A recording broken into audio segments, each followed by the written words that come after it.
Assalamualaikum warahmatullahi wabarakatuh. Alhamdulillahilladzi ja'alana qulubul li zikrillah. Asyhadu an la ilaha illallah wahdahu la syarikalah wa asyhadu anna Muhammadan abduhu wa rasulullah nabi ba'dah. Allahumma shalli ala Muhammad wa ala alihi wa ashabi ajma'in amma ba'd. Qala Allah ta'ala fi kitabillah. A'udzubillahi minasyaitonirrajim. Bismillahirrahmanirrahim. Ya ayyuhalladzina amanu dzkurullaha dzikran katsira. Shadaqallahul adzim. Kaum muslimin dan dirahmati oleh Allah Subhanahu wa taala. Topik ceramah kita hari ini adalah dahsyatnya zikir kepada Allah. Sebagai muslim, kita meyakini bahwa kita hidup atas kehendak ilahi. Karena itu, agar kita terbimbing dan tercerahkan dalam menjalani hidup ini, kita perlu terkoneksi secara instan dengan Allah yang Maha Hidup. Itulah substansi dari zikir. Ada beberapa pertanyaan yang perlu kita jelaskan untuk membahas dahsyatnya zikir ini. Pertama, kenapa kita perlu zikir kepada Allah? Karena diperintahkan oleh Allah Subhanahu wa taala. Di dalam surat Al-Ahzab ayat 41 yang kita bacakan tadi, ya ayyuhalladzina amanus kurullah zikran katsira. Hai orang-orang yang beriman, zikirlah kepada Allah dengan zikir yang sebanyak-banyaknya. Itulah dasar kita sebagai kaum muslimin untuk kenapa kita perlu berzikir kepada Allah Subhanahu wa taala. Yang kedua, kapan dan di mana kita harus berzikir kepada Allah? Kita berzikir setiap saat dan di mana saja. Ketika kita bekerja, berdiri, ketika kita istirahat, duduk, dan ketika kita tidur terbaring, kita juga selalu ingat atau zikir kepada Allah Subhanahu wa taala. Sebagaimana firman Allah dalam surat Ali Imran ayat 191, allazina yazkurunallaha qiyaman wa qu'udan wa ala junubihim. Mereka yang mempunyai nurani zikir kepada Allah dalam keadaan berdiri, bekerja, dalam keadaan duduk, istirahat, dan dalam keadaan berbaring tidur. Kaum muslimin, untuk apa kita perlu berzikir? Yang pertama, agar Allah selalu ingat kepada kita dan agar hati kita tentram, tenang, melejit, dan agar kita terhindar dari penyakit. Salah satunya adalah bahwa zikir bisa menghindarkan kita dari penyakit kanker ganas otak. Sebagaimana firman Allah, fazkuruni azkurkum wazkuruli wala takfurun. Zikirlah kamu kepadaku, niscaya aku akan ingat kepadamu. Atau dengan kata lain, ingatlah kepadaku, niscaya aku akan ingat kepadamu. Bersyukurlah kepadaku dan janganlah kamu kafir. Al-Baqarah 152. Kaum muslimin, layaknya sebagai hukum kausalitas sebab akibat, kalau kita selalu ingat kepada Allah, maka pasti Allah juga akan ingat kepada kita, memelihara kita, melindungi kita, memudahkan urusan kita, memenuhi kebutuhan kita, dan mengijabah doa serta permohonan kita. Tetapi jika sebaliknya kita lupa kepada Allah, maka Allah pun akan lupa kepada kita, bahkan kita akan melupakan diri kita sendiri ketika kita melupakan Allah.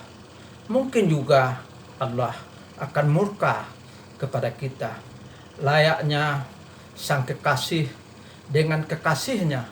Kalau kita melupakan kekasih kita, pasti dia juga akan melupakan kita, bahkan mungkin akan marah kepada kita. Begitu jugalah kita dengan Allah. Kalau kita selalu ingat kepada Allah, insya Allah, Allah juga akan selalu ingat kepada kita, memelihara kita, melindungi kita, dan memenuhi kebutuhan dan memberi solusi kepada kehidupan kita. Layaknya orang yang saling cinta, kalau kita selalu ingat, maka hati nurani kita akan tentram dan punya semangat serta spirit dan kekuatan dalam beraktivitas dan bekerja.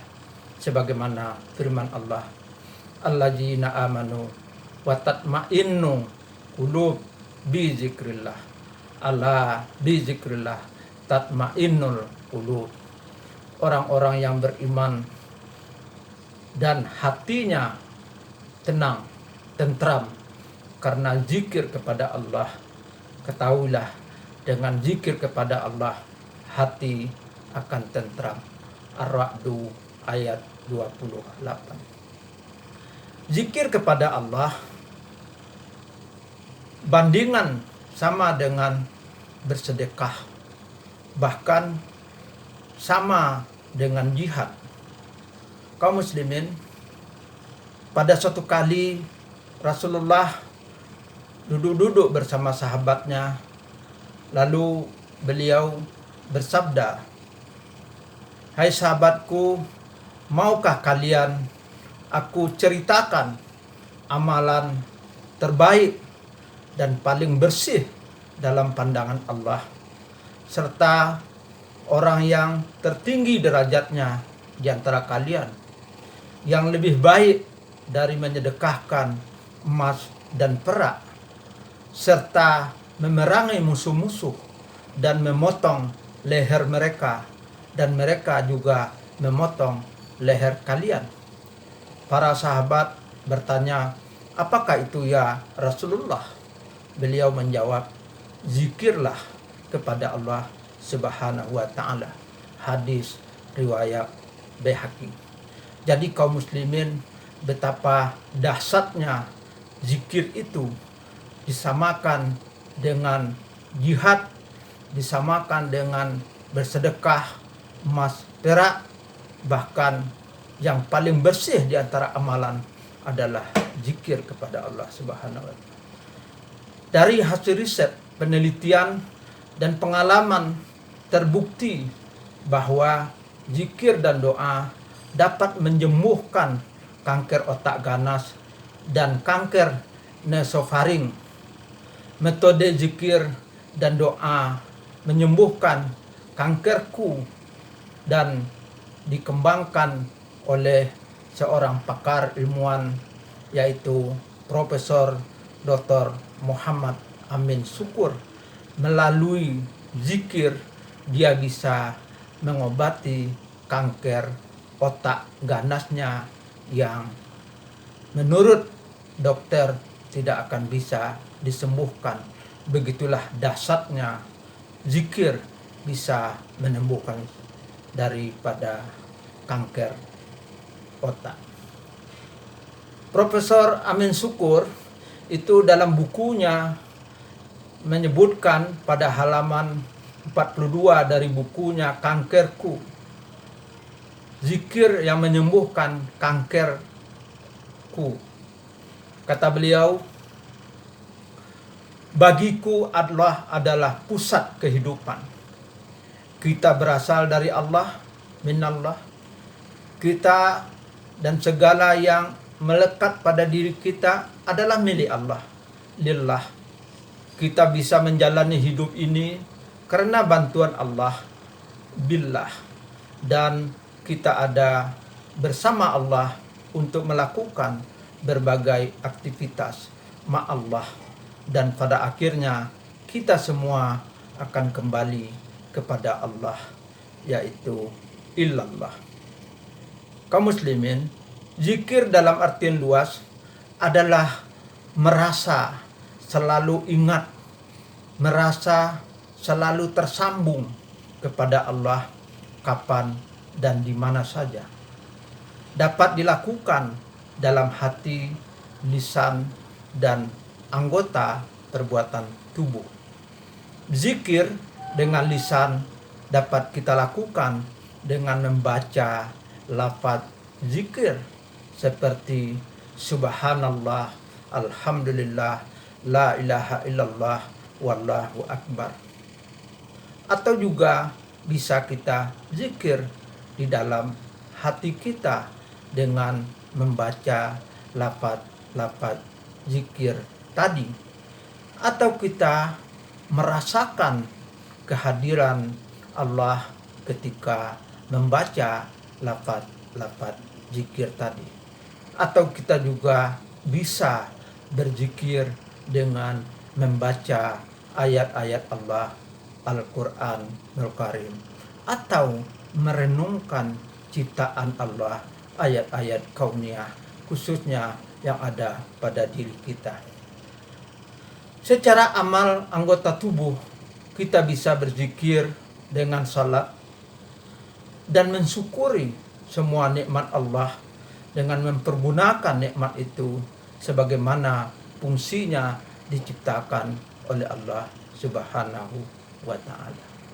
Mari kita berzikir agar kedahsyatan zikir itu kita bisa peroleh untuk menguatkan jiwa kita, menguatkan mental kita, menguatkan fisik kita dalam beraktivitas, terutama saat sekarang ini kita sedang menghadapi pandemi COVID-19 dengan era new normal. Di era new normal nanti banyak hal-hal baru yang kita tidak siap secara mental. Karena itu marilah kita selalu sambungkan, selalu koneksikan jiwa kita dengan Allah Subhanahu wa ta'ala melalui zikir dan ingat kepada Allah Subhanahu wa ta'ala. Semoga Allah membimbing dan memberikan kita hidayah untuk selalu ingat kepadanya. Terima kasih dan mohon maaf. Astaghfirullahaladzim wa atubu ilaihi. Wabillahi taufiq wal hidayah. Wassalamualaikum warahmatullahi wabarakatuh.